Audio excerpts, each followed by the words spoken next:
معزز دوستو، السلام علیکم۔ سچے اسلامی واقعات کے سلسلے میں حضرت عائشہ صدیقہ رضی اللہ تعالیٰ عنہ کا ایک واقعہ لے کر بندہ آپ کی خدمت میں حاضر ہے۔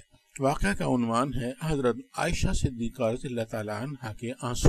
حضرت عائشہ صدیقہ رضی اللہ تعالیٰ عنہ فرماتی ہیں کہ رسول اللہ صلی اللہ علیہ وآلہ وسلم کی عادت مبارکہ تھی کہ سفر میں جاتے وقت آپ صلی اللہ علیہ وآلہ وسلم اپنی بیویوں کے نام قرہ ڈالتے اور جس کا نام نکلتا اسے اپنے ساتھ لے جاتے۔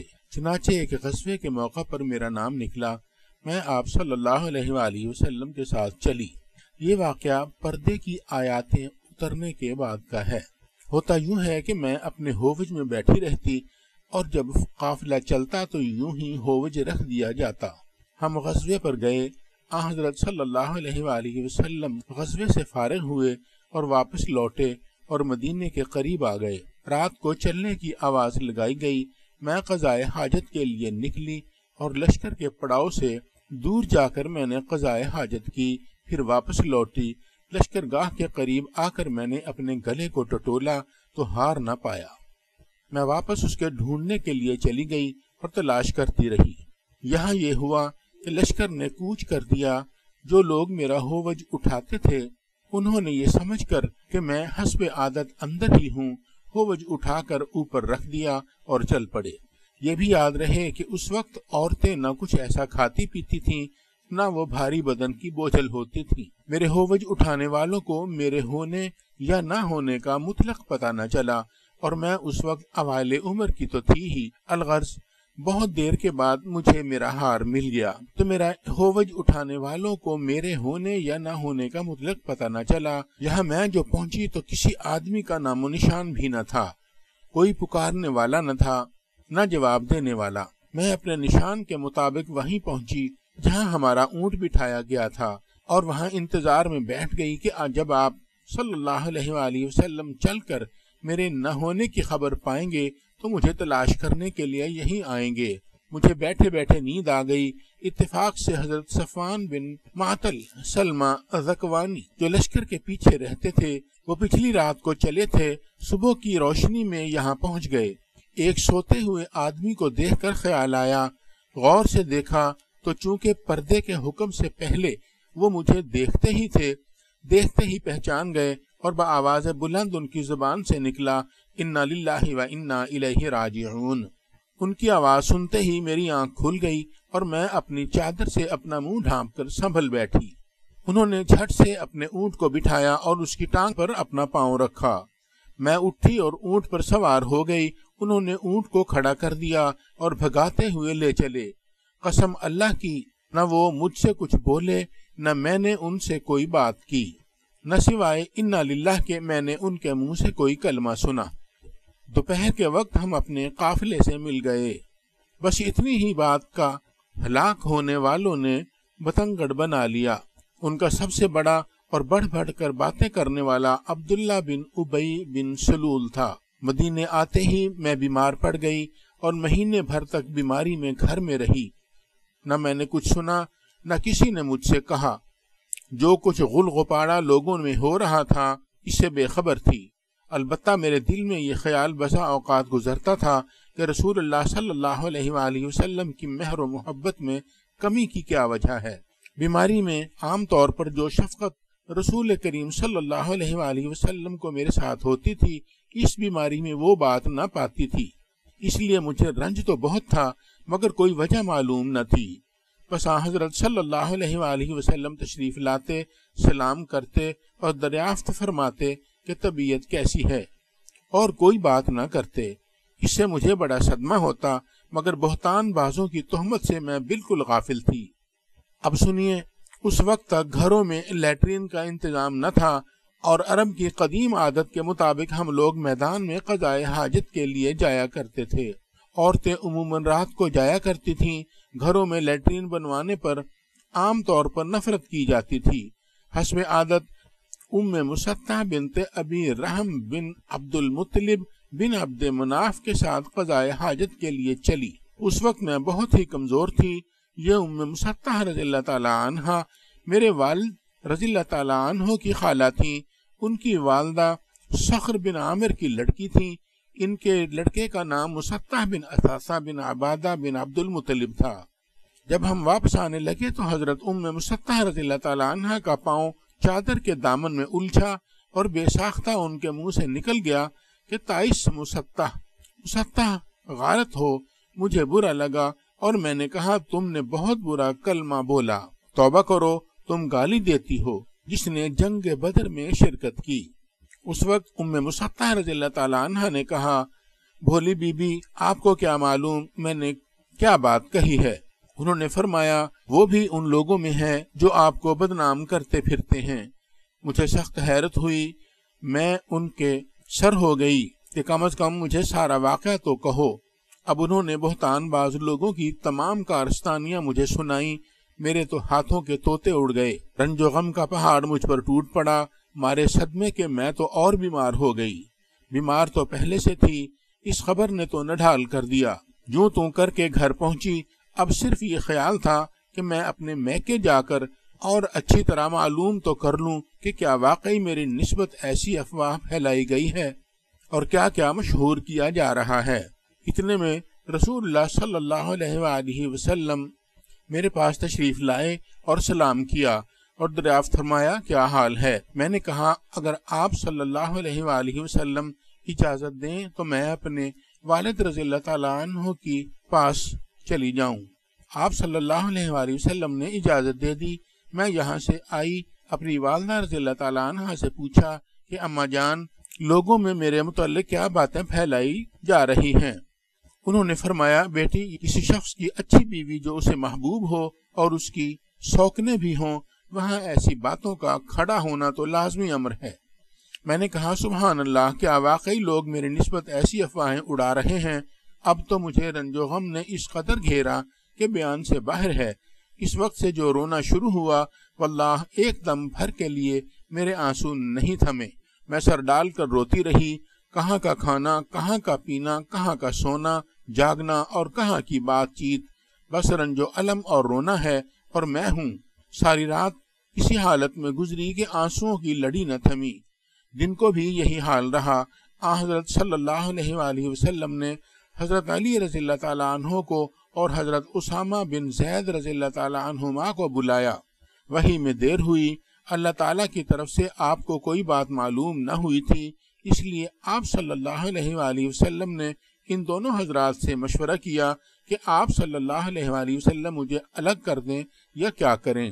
حضرت اسامہ رضی اللہ تعالیٰ عنہ نے صاف کہا کہ اے اللہ کے رسول صلی اللہ علیہ وآلہ وسلم، ہم آپ کی اہل پر کوئی برائی نہیں جانتے، ہمارے دل تو ان کی محبت، عزت اور شرافت کی گواہی دینے کے لیے حاضر ہیں۔ ہاں، حضرت علی رضی اللہ تعالیٰ عنہ نے جواب دیا کہ یا رسول اللہ صلی اللہ علیہ وآلہ وسلم، اللہ تعالیٰ کی طرف سے آپ کو کوئی تنگی نہیں، عورتیں ان کے سوا بھی بہت ہیں، اگر آپ کے گھر کی خادمہ سے پوچھیں تو آپ کو صحیح واقعہ معلوم ہو سکتا ہے۔ آپ صلی اللہ علیہ وآلہ وسلم نے اسی وقت گھر کی خاتمہ حضرت بریرہ رضی اللہ تعالیٰ عنہ کو بلایا اور ان سے فرمایا کہ حضرت عائشہ رضی اللہ تعالیٰ عنہ کی کوئی بات شک و شبہ والی کبھی بھی دیکھی ہو تو بتلاؤ۔ بریرہ رضی اللہ تعالیٰ عنہ نے کہا کہ اس اللہ کی قسم جس نے آپ کو حق کے ساتھ مبعوث فرمایا ہے، میں نے ان میں کوئی بات کبھی اس قسم کی نہیں دیکھی۔ ہاں، صرف یہ بات ہے کم عمری کی وجہ سے ایسا ہو جاتا ہے کہ کبھی کبھی گوندھا ہوا آٹا یوں ہی رکھا رہتا ہے اور بی بی سو جاتی تو بکری آٹا کھا جاتی، اس کے سوا میں نے ان کا کوئی قصور کبھی نہیں دیکھا۔ چونکہ کوئی ثبوت اس واقعہ کا نہ ملا، اس لیے رسول پاک صلی اللہ علیہ وآلہ وسلم اسی دن ممبر پر کھڑے ہوئے اور مجمع میں مخاطب ہو کر فرمایا، کون ہے جو مجھے اس شخص کی ایذاؤں سے بچائے جس نے مجھے ایذائیں پہنچاتے پہنچاتے اب تو میری گھر والیوں کے بارے میں مجھے ایذائیں پہنچانی شروع کر دیں۔ واللہ میں جہاں تک جانتا ہوں مجھے اپنی گھر والیوں میں سوائے بھلائی کے کوئی چیز معلوم نہیں۔ جس شخص کا نام یہ لوگ لے رہے ہیں میری دانست میں تو اس کے متعلق بھی سوائے بھلائی کے اور کچھ نہیں، وہ میرے ساتھ ہی گھر میں آتا تھا۔ جس شخص کا نام یہ لوگ لے رہے ہیں میری دانست میں تو اس کے متعلق بھی سوائے بھلائی کے اور کچھ نہیں، وہ میرے ساتھ ہی گھر میں آتا تھا۔ یہ سنتے ہی حضرت سعد بن معاذ رضی اللہ تعالیٰ عنہ کھڑے ہو گئے، فرمانے لگے، یا رسول اللہ صلی اللہ علیہ وآلہ وسلم میں موجود ہوں۔ اگر قبیلہ اوس کا شخص ہے تو ابھی ہم اس کی گردن تن سے جدا کرتے ہیں، اور اگر وہ ہمارے خزرج بھائیوں میں سے ہے تو بھی آپ جو حکم دیں ہمیں اس کی تعمیل میں کوئی عذر نہ ہوگا۔ یہ سن کر حضرت سعد بن عبادہ رضی اللہ تعالیٰ عنہ کھڑے ہو گئے۔ یہ قبیلہ خزرج کے سردار تھے تو یہ بڑے نیک بخت، مگر حضرت سعد بن معاذ رضی اللہ تعالیٰ عنہ کی اس وقت گفتگو سے انہیں اپنے قبیلے کی حمیت آ گئی، اور ان کی طرفداری کرتے ہوئے حضرت سعد بن معاذ رضی اللہ تعالیٰ عنہ سے کہنے لگے، نہ تو اسے قتل کرے گا، نہ اس کے قتل پر تو قادر ہے۔ اگر وہ تیرے قبیلے کا ہوتا تو اس کا قتل کیا جانا کبھی پسند نہ کرتا۔ یہ سن کر حسید بن حفیر رضی اللہ تعالیٰ عنہ کھڑے ہو گئے۔ یہ حضرت سعد بن معاذ رضی اللہ تعالیٰ عنہ کے بھتیجے تھے۔ کہنے لگے،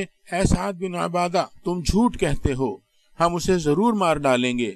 آپ منافق ہیں کہ منافقوں کی طرفداری کر رہے ہیں، اور ان کی طرف سے ان کا قبیلہ ایک دوسرے پر آ گئے، اور قریب تھا کہ اوس و خزرج یہ دونوں قبیلے آپس میں لڑ پڑیں۔ حضور صلی اللہ علیہ وآلہ وسلم نے ممبر پر انہیں سمجھانا اور چپ کرانا شروع کیا، یہاں تک کہ دونوں طرف خاموشی ہو گئی۔ حضور صلی اللہ علیہ وآلہ وسلم بھی خاموش رہے۔ یہ تو تھا وہاں کا واقعہ۔ میرا حال یہ تھا کہ سارا دن بھی رونے ہی میں گزرا۔ میرے اس رونے نے میرے والدین کی بھی سٹی گم کر دی تھی۔ وہ سمجھ بیٹھے تھے کہ میرا یہ رونا میرا کلیجہ پھاڑ دے گا۔ دونوں حیرت زدہ و مغموم بیٹھے ہوئے تھے، اور مجھے تو رونے کے سوا اور کوئی کام ہی نہ تھا۔ انصار کی ایک عورت آئی اور وہ بھی میرے ساتھ رونے لگی۔ ہم یوں ہی بیٹھے ہوئے تھے جو اچانک رسول کریم صلی اللہ علیہ وآلہ وسلم تشریف لائے اور سلام کر کے میرے پاس بیٹھ گئے۔ قسم اللہ کی، جب سے یہ بہتان بازی شروع ہوئی تھی آج تک رسول اللہ صلی اللہ علیہ وآلہ وسلم میرے پاس کبھی نہیں بیٹھے تھے۔ مہینہ بھر گزر گیا تھا کہ حضور اکرم صلی اللہ علیہ وآلہ وسلم کی یہی حالت تھی۔ کوئی وحی نہیں آئی تھی کہ فیصلہ ہو سکے۔ آپ صلی اللہ علیہ وآلہ وسلم نے بیٹھتے ہی اول تو تشہد پڑھا، پھر اما بعد پڑھ کر فرمایا کہ اے عائشہ رضی اللہ تعالیٰ عنہا، تیری نسبت مجھے یہ خبر پہنچی ہے کہ اگر تو واقعی پاک دامن ہے تو اللہ تعالیٰ سے استغفار کر اور توبہ کر۔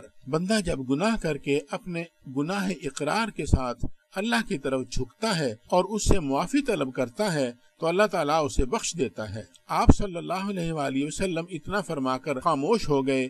یہ سنتے ہی میرا رونا دھونا سب جاتا رہا، آنسو تھم گئے، یہاں تک کہ میں آنسو کا ایک قطرہ بھی نہ پاتی تھی۔ میں نے اول تو اپنے والد سے درخواست کی کہ میری طرف سے رسول کریم صلی اللہ علیہ وآلہ وسلم کو آپ ہی جواب دیں، لیکن انہوں نے کہا، واللہ میری سمجھ میں نہیں آتا کہ میں حضور صلی اللہ علیہ وآلہ وسلم کو کیا جواب دوں۔ اب میں نے اپنی والدہ کی طرف دیکھا اور کہا کہ آپ رسول اللہ صلی اللہ علیہ وآلہ وسلم کو جواب دیں، لیکن انہوں نے یہی کہا کہ میں نہیں سمجھ سکتی کہ میں کیا جواب دوں۔ آخر میں نے خود ہی جواب دینا شروع کیا۔ میری عمر کچھ ایسی بڑی تو نہ تھی اور نہ مجھے زیادہ قرآن حفظ تھا۔ میں نے کہا، آپ سب نے ایک بات سنی اور اسے اپنے دل میں بٹھا لیا، گویا سچ سمجھ لی، اور اب اگر میں کہوں گی کہ میں اس سے بالکل بری ہوں، اور اللہ خوب جانتا ہے کہ واقعی میں اس سے بالکل بری ہوں، لیکن تم لوگ نہیں مانو گے۔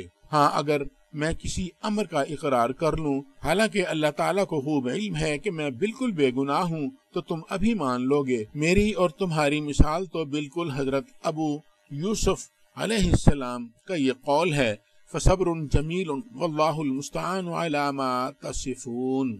بس صبر ہی اچھا ہے جس سے شکایت کا نام ہی نہ ہو، اور تم جو باتیں بناتے ہو ان میں اللہ تعالیٰ ہی میری مدد کرے۔ اتنا کہہ کر میں نے کروٹ پھیر لی اور اپنے بستر پر لیٹ گئی۔ واللہ مجھے یقین تھا کہ چونکہ میں پاک ہوں، اللہ تعالیٰ میری برات اپنے رسول صلی اللہ علیہ وآلہ وسلم کو ضرور معلوم کرا دے گا، لیکن یہ تو میرے گمان میں بھی نہ تھا کہ میرے بارے میں قرآن کی آیتیں نازل ہوں گی۔ میں اپنے آپ کو اس سے بہت کمتر جانتی تھی کہ میرے بارے میں کلام اللہ کی آیتیں اتریں۔ ہاں، مجھے زیادہ سے زیادہ یہ خیال ہوتا تھا کہ ممکن ہے کہ خواب میں اللہ تعالیٰ حضور صلی اللہ علیہ وآلہ وسلم کو میری برات دکھا دے۔ واللہ ابھی تو نہ رسول اللہ صلی اللہ علیہ وآلہ وسلم اپنی جگہ سے ہٹے تھے اور نہ گھر والوں میں سے کوئی گھر کے باہر نکلا تھا کہ حضور صلی اللہ علیہ وآلہ وسلم پر وحی نازل ہونا شروع ہو گئی، اور چہرے مبارک پر وہی نشان ظاہر ہوئے جو وحی کے وقت ہوتے تھے، اور پیشانی مبارک سے پسینے کی پاک بوندیں ٹپکنے لگیں۔ سخت سردی میں بھی وحی کے نازل ہونے کی یہی کیفیت ہوا کرتی تھی۔ جب وحی اتر چکی تو ہم نے دیکھا کہ حضور صلی اللہ علیہ وآلہ وسلم کا چہرہ مبارک ہنسی سے شگفتہ ہو رہا ہے۔